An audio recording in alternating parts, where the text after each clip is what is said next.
Hey guys, so normally when I'm making a super review, I script it all out, take time to edit the audio, edit the video all together, and it's kind of a long process. Some games just really aren't worth that time that I spend, and this is one of those games.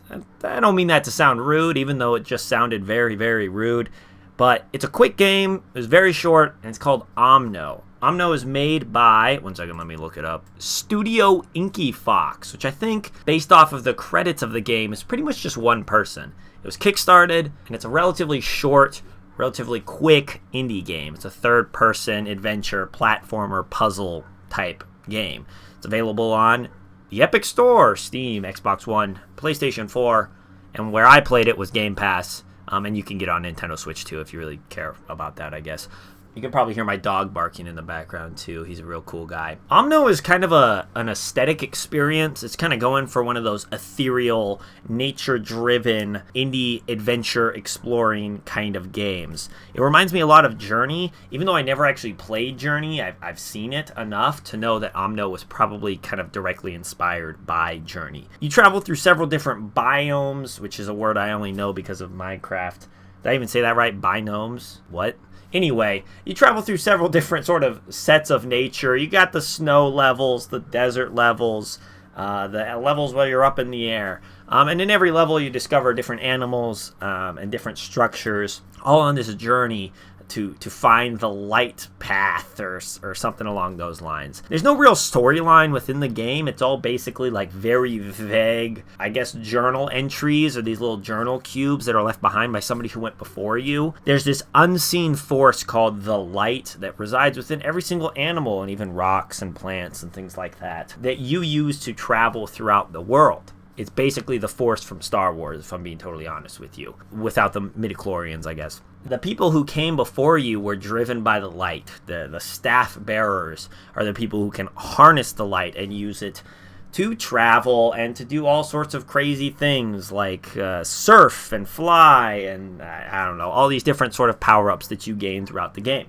There's sort of this undercurrent that something went wrong through these little journal entries that are left behind. Now, one of the things that I thought was actually kind of good about the game was that most of the story and most of the game was completely optional. You could probably beat this game in maybe an hour if you were just going for a straight speed run, see how fast you can get it done kind of deal. Every single level is barred by getting 3 of the sort of orbs that unlock the final puzzle that allows you to move on to the next level. But each level has more than 3 orbs. So if you're going for the quote-unquote completionist run, you can get those other orbs or you can just get the 3 and move on. I was going for achievements because I'm a big fat loser. And so I ended up going for most of the other orbs to try and get 100% completion on every single level. And that allows you to experience more of the dynamic puzzles that the game kind of offers. But I'll be totally honest with you, the puzzles are nothing to write home about. I suck at puzzle games. Like, I'm just not good at them. I think I'm a at least relatively smart person, but for whatever reason, a lot of video game puzzles just don't vibe with my brain. And something about the 3D nature of some of the puzzles that kind of just caused me to stumble. I'm not a very, visual learner. And so because of that, I struggle with some of the physics-based puzzles. Specifically, okay, I just finished playing Limbo a couple days ago, and I uploaded a review of that on my channel. And there were a lot of puzzles in Limbo that I just straight struggled with. Omno, not a single one. There was one that kind of gave me a little bit of pause, but I still was able to figure it out after maybe 5 minutes of kind of struggling. And that was the one, I think it's on Lake Ober. Also, side note, there's something with the way that this game names things that just totally rubs me the wrong way. That might be me being slightly racist because I do believe that Studio Inky Fox and the main developer of this game is not American. So that might be a byproduct of the language that they speak. So my bad. But just everything in general, the way they name almost everything in the game is just super ridiculous. It's like borderline nonsense. Like if you run into an animal, the odds that it's called like the Schmergeberg or the Heigenaffelfluff or the Schmoopy Poop is pretty high. Like, that's the creativity level that we're talking about when it comes to the naming of different things. But the level is called Lake Ober. There's one puzzle at the end that kind of threw me for a loop. But other than that, I was able to figure out the levels either on the first try or right away, right after maybe the second or third try. So you don't have complicated puzzles. The platforming in the game is very floaty, I guess is the nicest way to say it, which means that it just doesn't control very well.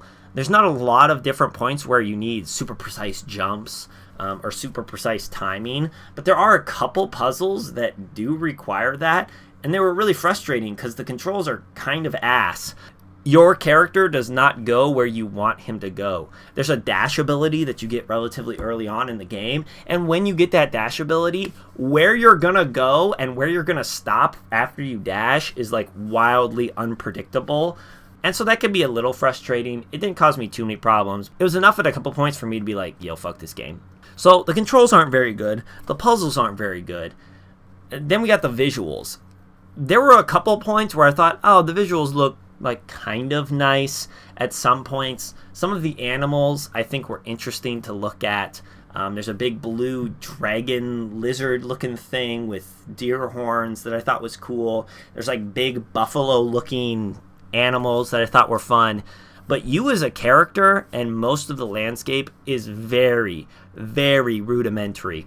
If you're looking for visual style, this is not the game for you. Again, I think it looks almost the exact same as Journey, which is slightly strange to me. I'm not a big fan of that visual style myself. So that kind of is rough when you don't have the aesthetics necessarily to go along with it either. You could tell that they were going on a focus for the nature, focus for these big open landscapes. Like I said, the desert, the snow, the mountains, these different sort of levels that you approach. But it just doesn't look very good. I don't know what to say other than that. Also, I looked it up. The developer is German. So that might have something to do with the naming of the levels and the animals. As the game went on and as I got further into it, the more abilities that you get, the more fun the game is, because you're forced to use those different abilities to solve different unique puzzles. You get a teleport, you get a float function, which basically allows you to vaguely fly.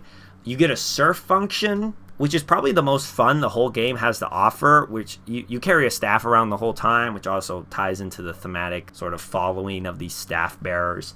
And you get to learn how to surf on it, which allows you to get around the map quicker, but also it's just fun as a means of travel. And there's a couple puzzles that require you to surf in order to get somewhere quicker. And that was probably the most fun I had, was just surfing around the different levels and enjoying that sort of physics-based, easy gliding around the map. But unfortunately, that comes pretty late in the game, and the majority of it is very simple, very easy puzzles, really quick, and kind of brain dead. I mean, that sounds mean, but it really doesn't take a super genius to figure out anything in this game. So it doesn't look good, it doesn't play very well, the puzzles aren't very hard. The one thing that I thought was solid throughout the entire game is it has really strong compositions, which means music. I don't know why I said compositions like I'm some sort of fucking snob. The music is really good throughout the game, and it's an all original soundtrack that was made directly for this game. And I thought it sounded really pretty. It's a lot of orchestral pieces, probably all synthetically made. I seriously doubt that they got an entire orchestra to play for this game, but it still sounds really nice, and it's great background music. And I could see myself doing something like reading a book or studying to the soundtrack in Omno. So that was a strong point definitely throughout the game. But other than that, it's just not something to write home about. And I feel really bad because when I see somebody who is a small developer, especially like this is a solo person who made the majority of this game, that makes me really want to like the game, because I know how difficult it is to make something creatively, especially something like a game where there's all these different pieces that could go wrong. So if one person is putting their heart and soul into something, I want to like it. But it's just not all there. It's short, it's derivative, and it's kind of boring. I don't regret sitting down and playing Omno because I think there were enough positive things that made it worth it for me as somebody who enjoys indie games, enjoys games that focus a lot on aesthetic rather than actual gameplay. But for the vast majority of people, I don't see where this fits in. I appreciate that it went on Game Pass because that's an easy outlet for me to just jump in and play it and spend a couple hours on it and then move on for the rest of my life. But it just doesn't work. It's just not quite there. If there were a couple more things, maybe another level, maybe a couple more complicated puzzles, maybe a couple more gameplay mechanics that got added in, I think this would have been a really solid indie title. But the way it is, I can't recommend it. And it makes me feel really bad. At the same time, I don't regret the time I spent playing it. I'm looking at the Twitter of Omno right now in Studio Inky Fox, and it says that the lead developer, the only developer, spent 5 years working on this game. And I think that's worthwhile, and I think it's worthwhile to play just for that. But don't expect that much, because there's not that much to expect. Anyway, I don't know. Bye.